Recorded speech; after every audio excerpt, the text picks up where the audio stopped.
Think and grow rich के इस part में आपका बहुत बहुत स्वागत है। अगला सिद्धांत है अवचेतन मन की शक्ति।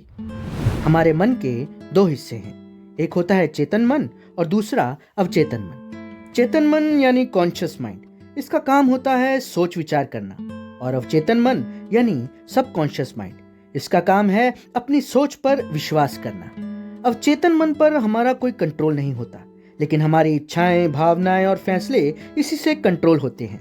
हम जैसा सोचते हैं या करते हैं, हमारा वही अवचेतन मन यानी कि सबकॉन्शियस माइंड उस पर पूरी तरह यकीन कर लेता है। चलिए इसे एक उदाहरण से समझते हैं। जब आप कंप्यूटर कीबोर्ड पर टाइप करना सीखते हैं तो शुरुआत में कौन सा अल्फाबेट कहाँ है, इसे समझने में आपका कॉन्शियस माइंड सहायता करता है, और धीरे धीरे कुछ दिनों में आप तेजी से टाइप करने लग जाते हैं।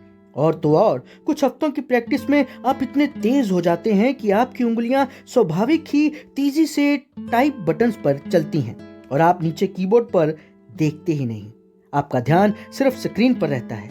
उंगलियां अपने आप परफेक्ट तरीके से टाइप करती जाती हैं। ये सबकॉन्शियस माइंड आपसे करवाता है। दरअसल इस चीज के बारे में अवचेतन मन को ये यकीन हो जाता है कि ये ठीक हो रहा है। उसके बारे में चेतन मन को दोबारा सोचने की जरूरत नहीं पड़ती। इसलिए आपको हमेशा सकारात्मक विचारों पर ध्यान देना चाहिए, नकारात्मक विचारों पर नहीं। अगला अध्याय है द ब्रेन यानी कि दिमाग। हम सब जानते हैं कि दिमाग दुनिया की सबसे शक्तिशाली मशीन है और ये हम इंसानों को ईश्वर की खूबसूरत देन है। दरअसल हमारा दिमाग दो तरह से काम करता है। ये विचारों को प्रसारित करता है और विचारों को ग्रहण भी करता है, और अच्छे विचारों को ग्रहण करने से हम में बेहतर विकास होता है, यानी एक किस्म की सेंडिंग एंड रिसीविंग डिवाइस। हमारे विचार ही हमें बनाते हैं और हमारे विचार ही हमें बर्बाद कर सकते हैं, और ये सारा घटनाक्रम एक ही जगह होता है और वे है हमारा दिमाग।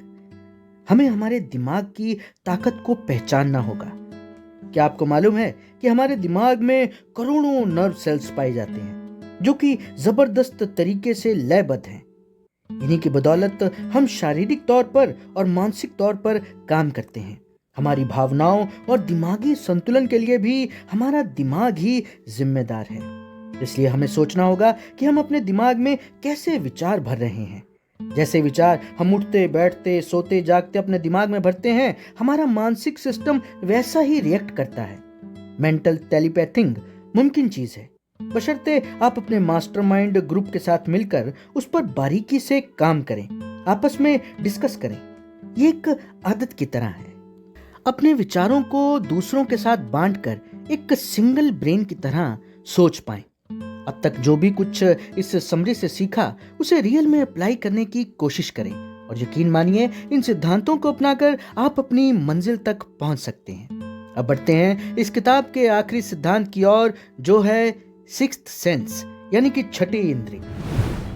इस जबरदस्त ताकत का इस्तेमाल वही कर पाते हैं जो पिछले सिद्धांतों पर अमल करते हुए आगे बढ़ रहे हैं। सिक्स्थ सेंस हमारे सबकॉन्शियस माइंड का एक हिस्सा ही है जो हमारी क्रिएटिव इमेजिनेशन को संभालती है, और यही हमें ब्रह्मांड की कभी न खत्म होने वाली शक्ति से जोड़ती है। जितने भी महान लोग हुए हैं, जैसे Thomas Alva Edison, Einstein, Abraham Lincoln आदि, ये सब अपनी सिक्स्थ सेंस की बदौलत ही सफल हुए। अपनी इसी शक्ति को उन्होंने जागृत किया, दूरंदेशी समझ से अपने आप को विकसित किया, खुद को निखारा, हताशा से कहीं दूर सकारात्मक रुख अपनाते हुए हर पल को जिया। मुश्किलों, परेशानियों से कभी घबराए नहीं, बल्कि जो भी साधन उपलब्ध हुए उन्हीं के साथ उनका सामना किया, अपनी समझ को विशाल किया और सफल बने। सफलता क्या कभी एक दिन में मिलती है? नहीं, उसके लिए संघर्ष करना पड़ता है, कई चीजों का त्याग करना पड़ता है, लगातार मेहनत करनी पड़ती है, तब कामयाबी हासिल होती है दोस्तों। फिर ये छठी इंद्री तभी जागृत होगी जब आप तजुर्बेकार बनते हैं, आने वाले खतरों की समझ विकसित होती है, और ये सब इस ब्रह्मांड पर मौजूद उस अदृश्य शक्ति की वजह से, जिसने ये सारा संसार चला रखा है। हम सब भी इसी इंद्री को विकसित करके, जागृत करके अपनी हार को जीत में बदल सकते हैं, और अपनी सोचने की इस असीमित ताकत से वो सब हासिल कर सकते हैं जो हम चाहते हैं। सफलता का रास्ता हमारे सपनों से ही शुरू होता है।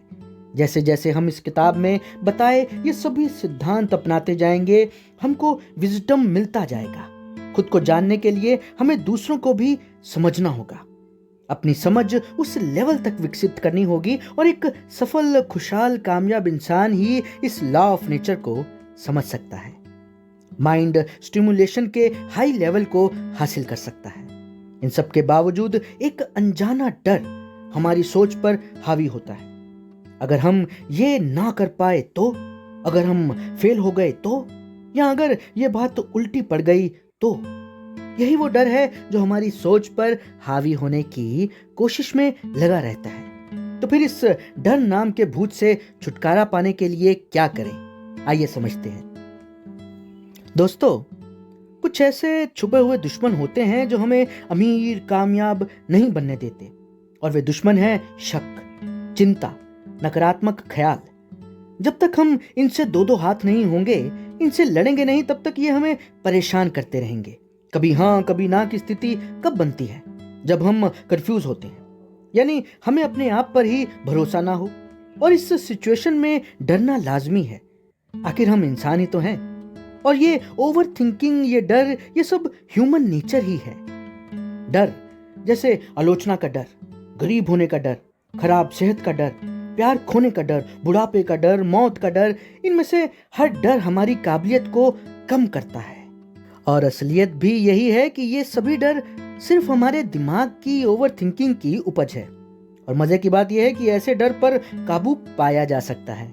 हम अपने विचारों पर काबू पाकर ऐसे नेगेटिव थॉट्स को फिजिकली रूप में बदलने से रोक सकते हैं। जैसे अगर हम लगातार सिर्फ बीमारी के ही बारे में सोचते रहेंगे तो जल्दी हम बीमार पड़ सकते हैं। ये डरने की मानसिक स्थिति का नतीजा भर है।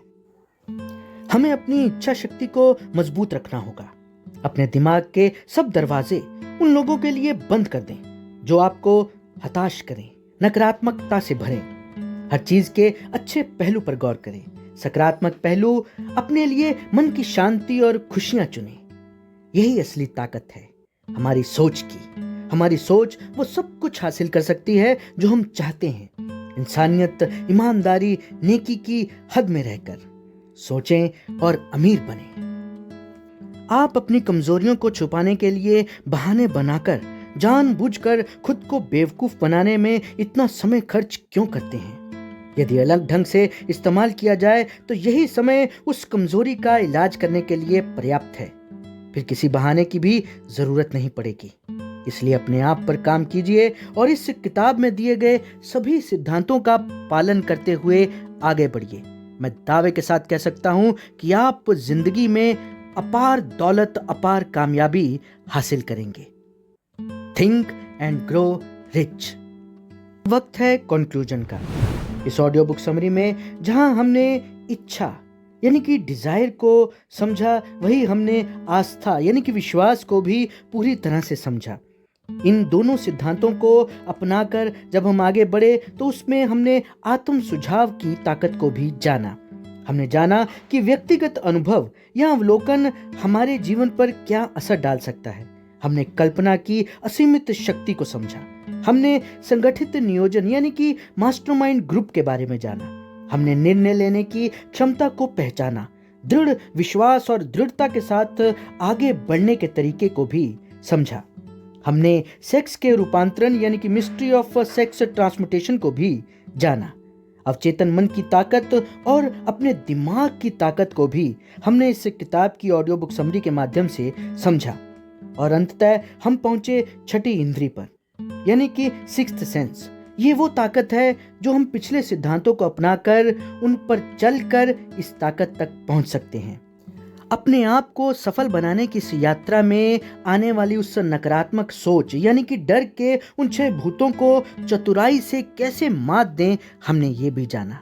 मेरा यकीन मानिएगा दोस्तों, इस किताब में दिए गए संपूर्ण सिद्धांतों को अपनाकर हम और आप अपनी जिंदगी बदल सकते हैं। सोचिए और अमीर बनिए। Think and grow rich.